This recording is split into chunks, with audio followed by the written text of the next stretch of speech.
날도 참으로 좋은 날입니다. 오늘은 12월 16일 월요일입니다. 어제 주일 주님 은혜 가운데 잘 보내신 줄로 믿습니다. 안타깝게도 대통령이 탄핵되어 이 나라가 참 매우 위태롭습니다. 모두 함께 기도해 주시면 감사하겠습니다.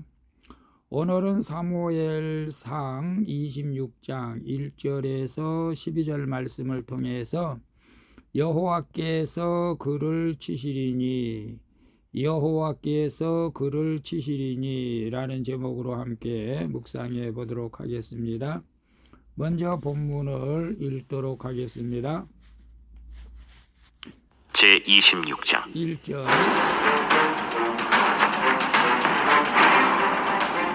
십사람이 기브아에 와서 사울에게 말하여 이르되 다윗이 광야 바길라산에 숨지 아니하였나이까? 사울이 일어나 십광야에서 다윗을 찾으려고 이스라엘에서 택한 사람 3,000명과 함께 십광야로 내려가서 사울이 광야 앞 하길라산 길가에 진친이라.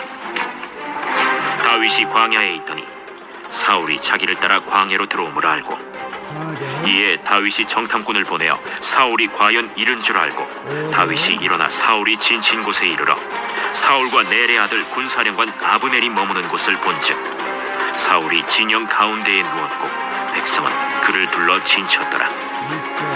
이에 다윗이 햇사람 아히멜렉과 스루야의 아들 요압의 아우 아비새에게 물어 이르되 누가 나와 더불어 진영에 내려가서 사울에게 이르겠느냐? 아비새가 이르되 내가 함께 가겠나이다. 다윗과 아비새가 밤에 그 백성에게 나아가 본즉 사울이 진영 가운데 누워 자고 창은 머리곁 땅에 꽂혀 있고 아브넬과 백성들은 그를 둘러 누웠는지라. 아비새가 다윗에게 이르되 하나님이 오늘 당신의 원수를 당신의 손에 넘기셨나이다.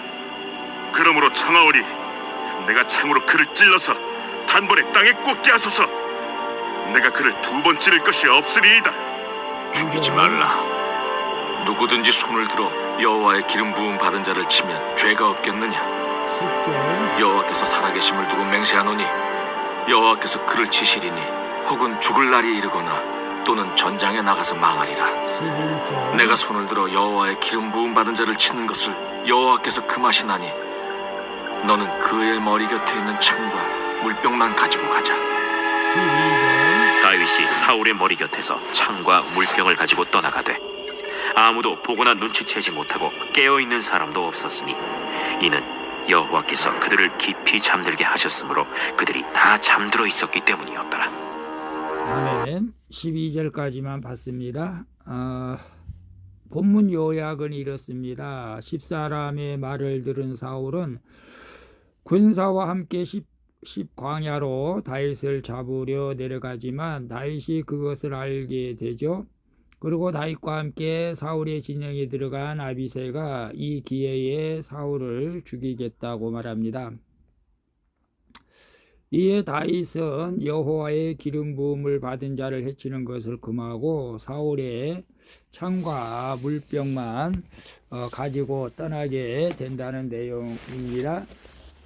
질문과 묵상하기 1. 또다시 배신을 당하고 계속 쫓기는 일은 무엇입니까? 내가 하나님께 기도해야 할 것은 무엇입니까? 3절 4절 보게 되면 사울이 광야 앞 하길라산 길가에 진친이라. 다윗이 광야에 있더니 사울이 자기를 따라 광야로 들어옴을 알고 이에 다윗이 정탐꾼을 보내어 사울이 과연 이룬 줄 알고 라고 말씀하고 있어요. 다윗과 같은 유다 족속인 10사람들이 또다시 다윗이 있는 곳을 사울에게 알려줍니다. 참 속상하죠. 다윗과 같은 족속입니다. 같은 유다 지파 사람인데 장인 사울 왕한테 배신당한 것도 억울한데 같은 지파 사람 유다 지파 10사람한테 또다시 배신당하는, 그래서 두 번째로 또 사울에게 알려주게 되는 것을 보게 되죠. 하지만 다윗이 숨어있는 십광야는 바이산과 동굴이 많아서 3,000명의 군사로 다윗의 무리를 찾기는 어려운 곳이었습니다. 사울이 자기를 쫓아 광야로 들어온 사실을 알게 된 다윗은 정탐꾼을 보내서 사울의 진영을 정찰하게 되죠. 이렇게 억울한 배신을 당하고 내가 감당할 수 없는 대적이 쫓아와도 하나님을 신뢰하며 내가 할 수 있는 일에 최선을 다하게 되면 하나님께서 피할 길을 도와주시게 되는 것입니다. 또다시 배신을 당하고 계속 쫓기는 일은 무엇입니까? 내가 하나님께 기도해야 할 것은 무엇입니까? 다윗은 유다 지파, 같은 가족이라고 생각하면 되겠죠. 그런데 또 배신을 당하죠.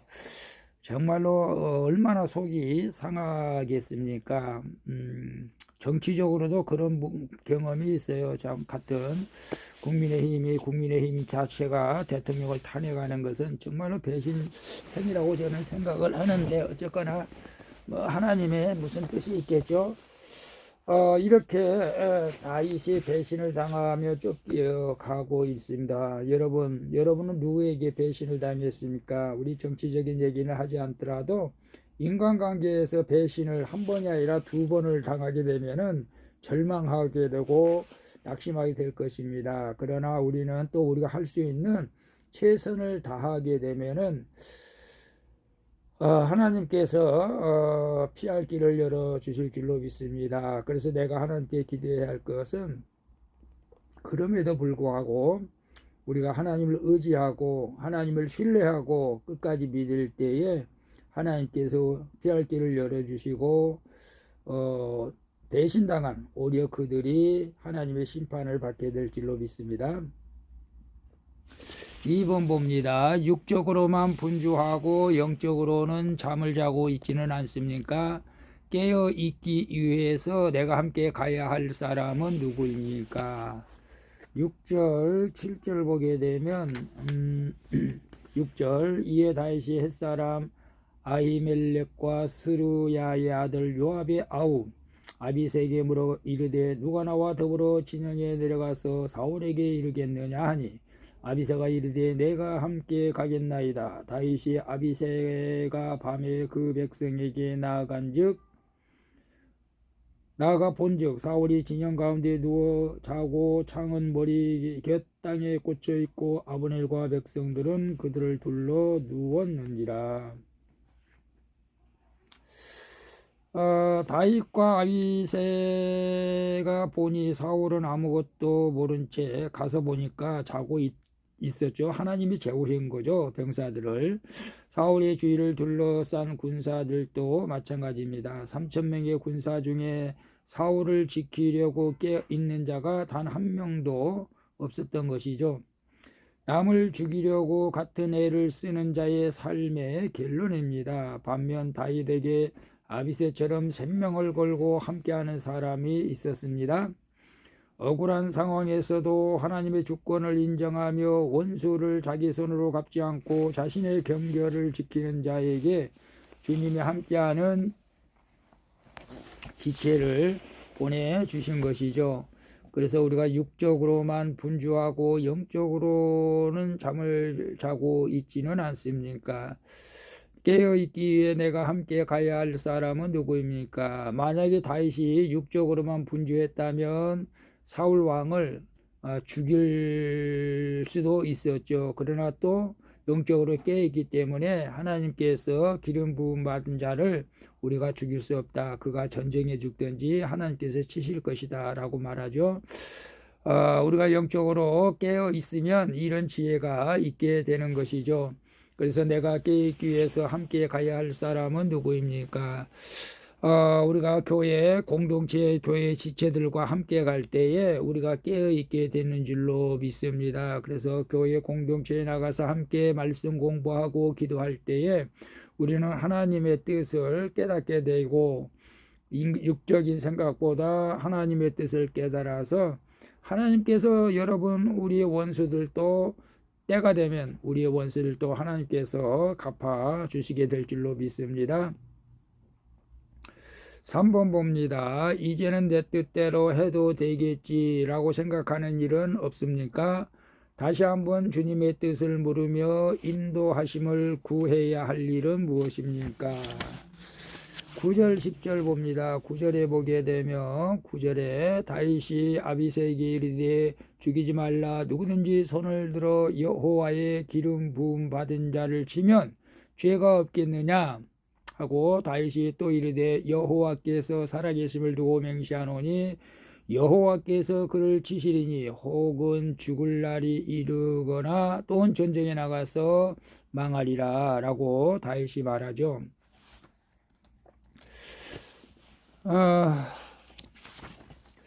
아비새는 이 기회에 사울 왕 죽이기에 가장 좋은 기회이기에 지체하지 말고 사울을 죽이자고 말하죠. 하지만 다윗은 이번에도 여호와의 기름 부음을 받은 자를 죽일 수 없다.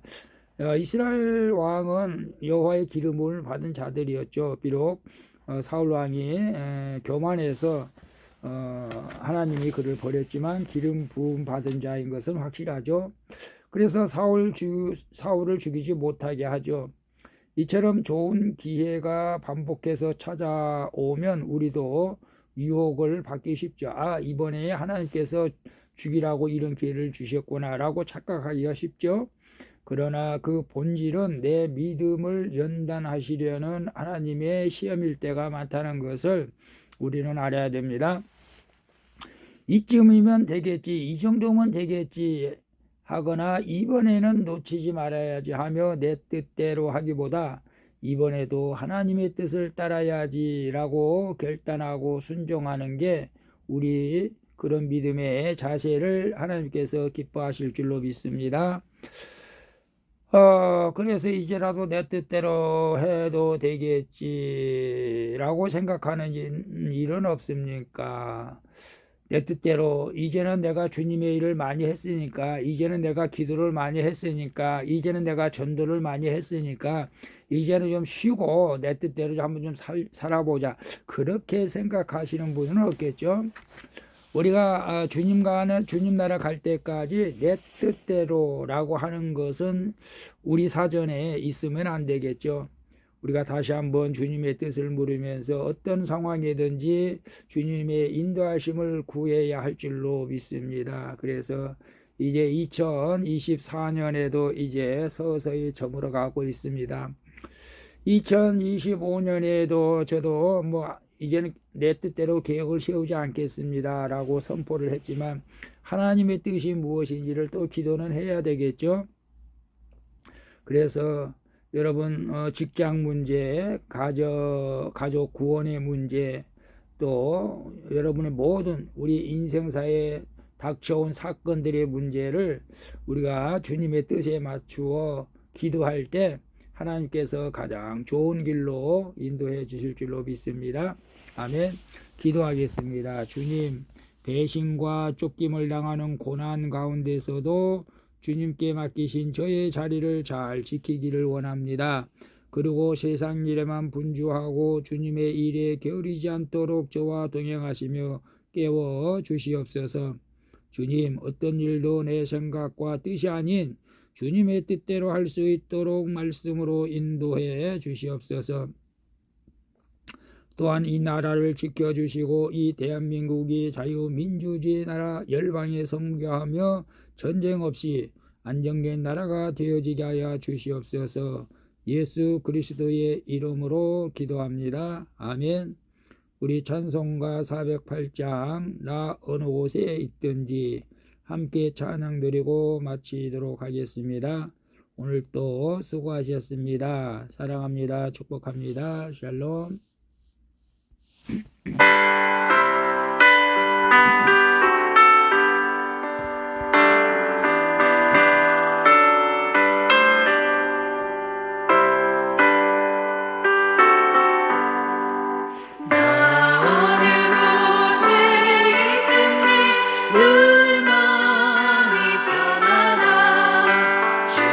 예수 주신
주시옵소서. 예수님의 이름으로 기도합니다.